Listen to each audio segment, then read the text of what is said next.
Thank you very much, Mohamed, and good evening to all, and thank you very much for the invitation. Let me briefly underline the focus of my presentation.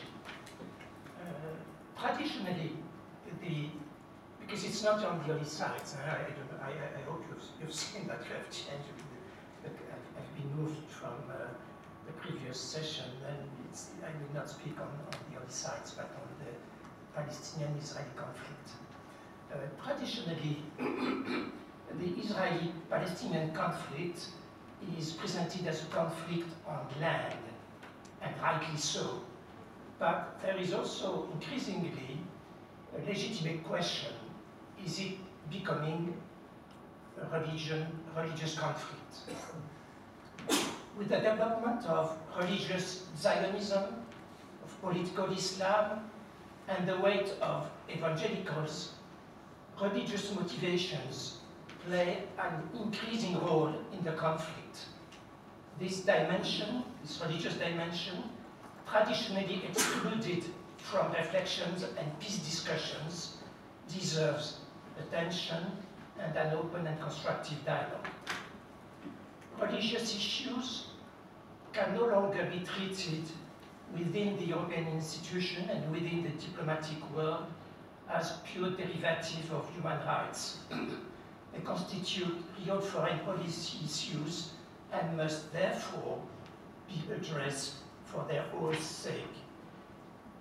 My presentation will address first a number of difficulties when dealing with religion in the context of the Israeli-Palestinian conflict. Then I will try to look at some ways to commit religious leaders and to increase the focus on the religious issues for the diplomats. And then I will try to consider some implication for the European Union.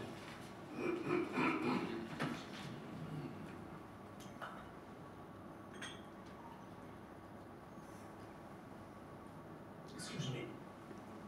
The first remark I would wish to make is a bit to give some context, is the fact that the difficulty to dialogue between religion and politics is not a new phenomenon. This has been extremely developed, in particular by Hannah Arendt, who was speaking in terms of autism between the religious and political thinking. And she has explored in particular this dimension in the human condition. And she mentioned in particular the fact that it is a characteristic of our political tradition to have always been extremely selective and to exclude from its system of concepts a large number of authentic political experience, in particular experience of religious nature, but although they have been neglected because of their supposed exclusively religion nature. And Arendt develops very much the notion, it's in these books that she develops the notion of forgiveness, and she says in particular, pushing the notion, she says we absolutely need to develop the notion of forgiveness in society, because we need, because of social violence, we interact with the risk of escalation of tensions, then there's continuously a need in the society to forgive one another. And she says in particular, it's not because forgiveness is coming from a religious origin, because it's the heart of the Christian theology of salvation, but it has not to be put in the political context as a need for public and social life. And then it was really a strong thinking from Hannah Arendt to say that it's not because the tradition is religious that it's not useful for the rest of the society and to live together. The second remark I would wish is to give a bit of context again, is to say that, I'm really sorry,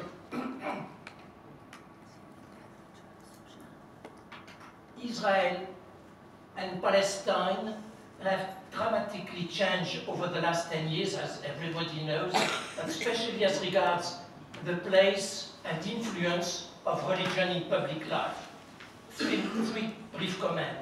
Judaism has become far more dogmatic in Israel over recent years, and where you can see, for example, and there are many other examples, but the influence of religious parties on politics, the fact that 30% of Orthodox Jews constitute the Israeli army and so on, and then it's, as you know, it's a society which has both become extremely secular, but in the same time where religious issues play an increasing role. Then it's kind of a dichotomy which is extremely complex, but the interaction of it is extremely complicated. Secondly, we see a creeping Islamization of society in Palestine. And even if Palestine, you know, there's no Islam state or things of that nature at all, but there's clearly a creeping Islamization, and Hamas is often presented and seen and considered as the least radical faction in Gaza. It means that's really, and even in the West Bank, you know, you have clearly in Jerusalem as well, you have clearly issues of this nature.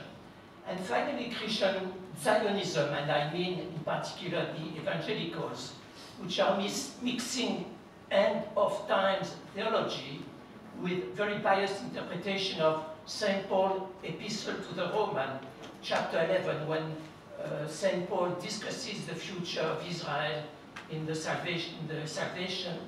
Then, because of the confusion and this end of times theology, the Christian Zionism has become an important factor of not only US policies in the Middle East, it has included also the war in Iraq, by the way, but also a systematic support to Israel, and in particular also a very systematic support to the colonies, construction of the settlements, and as well established also the decision of the US president regarding Jerusalem to transfer the embassy has come really from the pressure of the evangelicals in the US.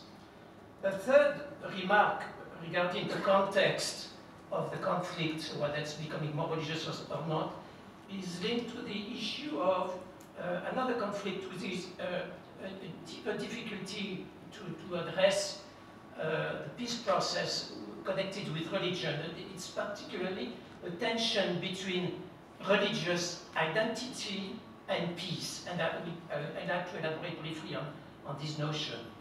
Religion has such a strong influence in Palestine and Israel on both sides that politicians cannot make peace without the backing of the religious constituencies. And it is very important to realize that traditional peace camps on both sides used to see peace as part of a more extensive process of secularization.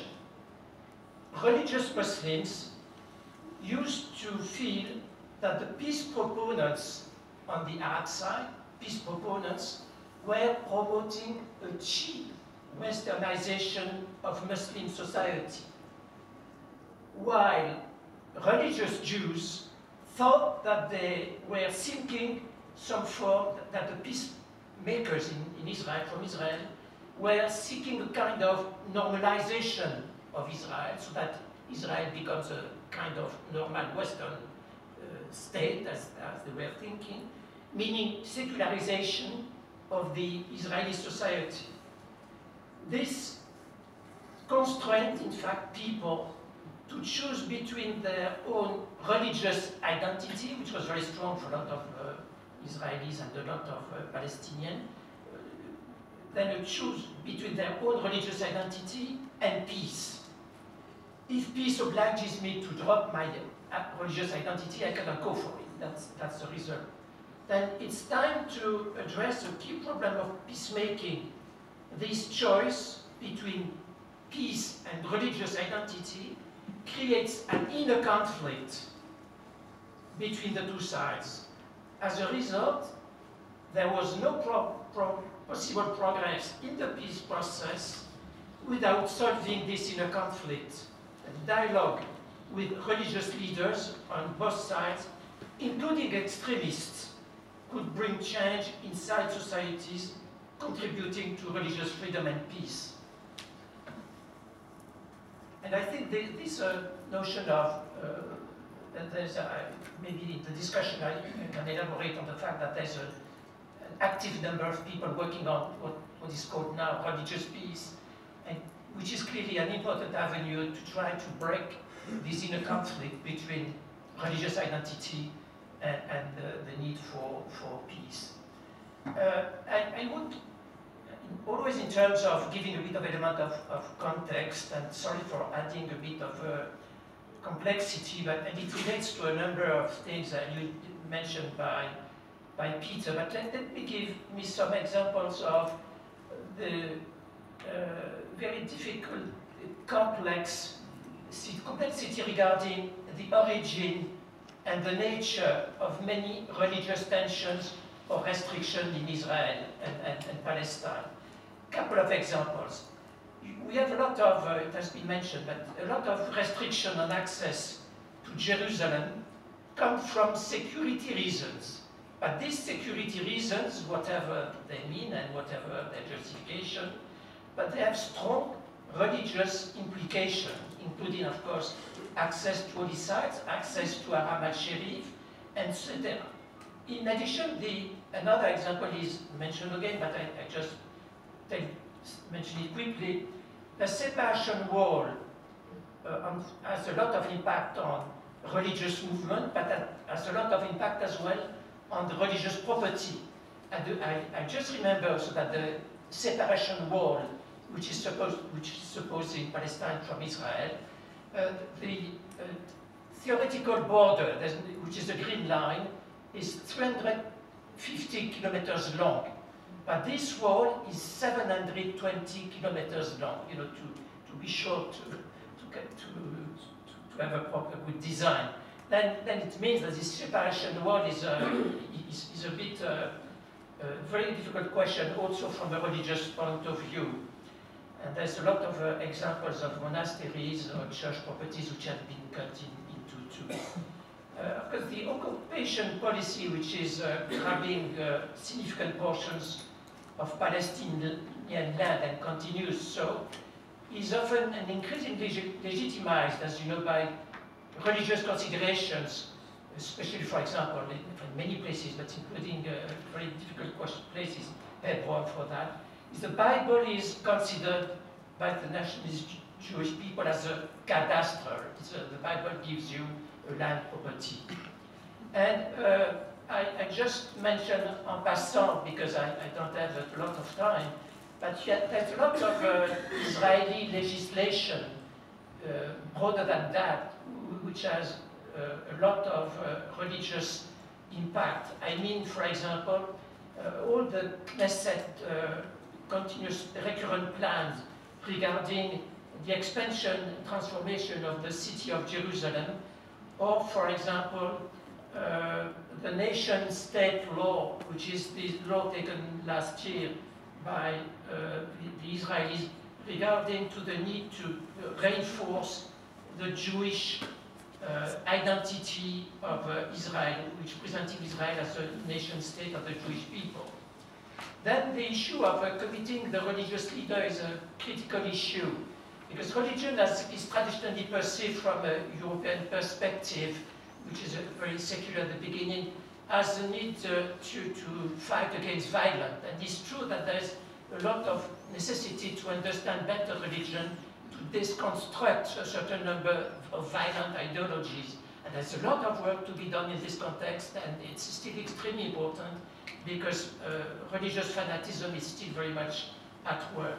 But there's also a challenge of a different nature, and we cannot reduce religion to violence, to reduce it to look at religion through the lens of violence, but we really have to also to motivate religious leaders and challenge religious leaders and religious traditions to elicit from them what they can bring to the service of peace and conflict resolution.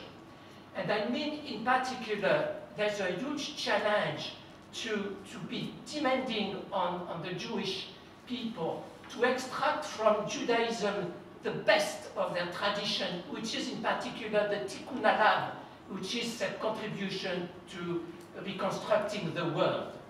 There's a very demanding task towards the Muslim people to make the maximum of effort to extract from Islam the wonderful revolution of mercy, which is crossing all the Quran from A to B, but which has to be really put at the service of peace, far more than it is now.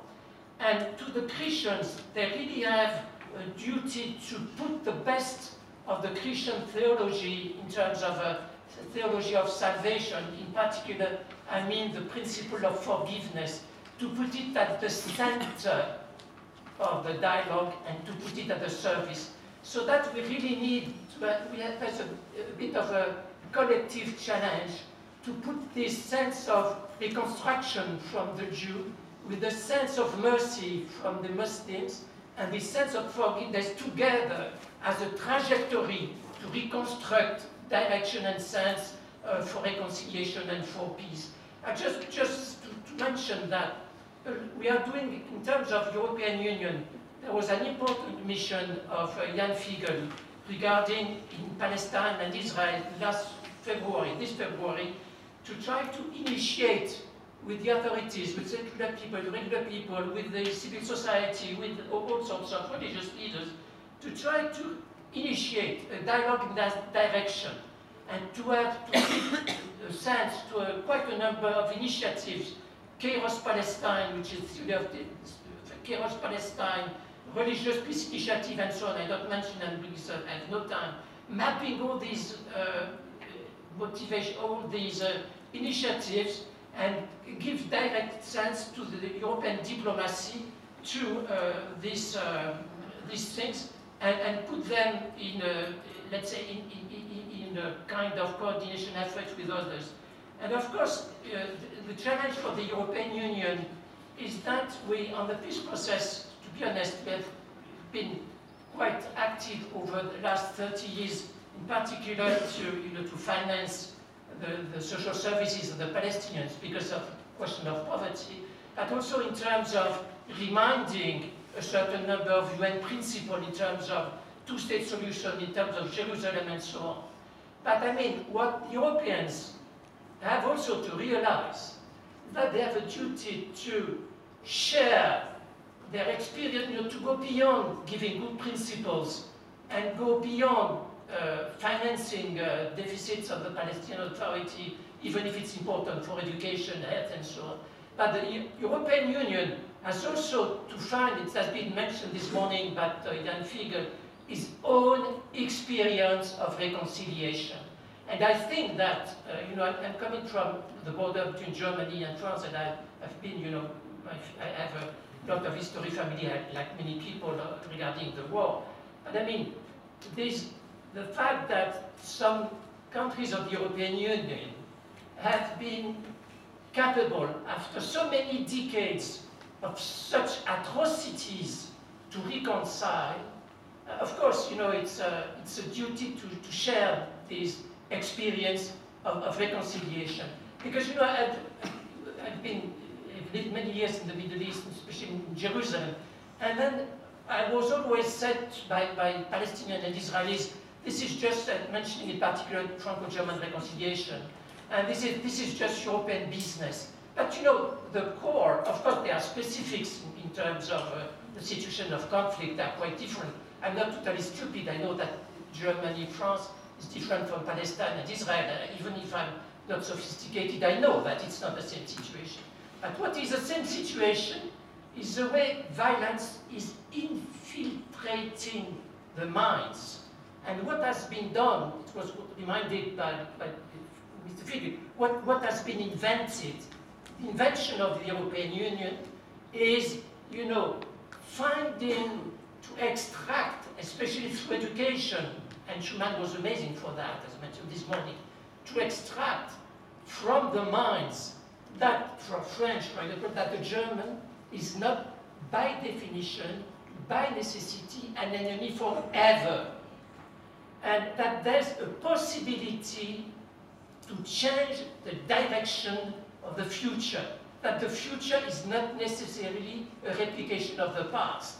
And it is just if we start to feel and to consider that the past can be a material for construction of the future, and that the relations with the other is not necessarily based on violence, that there's a duty, and I think the main problem of the Middle East is the incapacity to imagine, like innovative, like from the Israeli side and from the Arab side.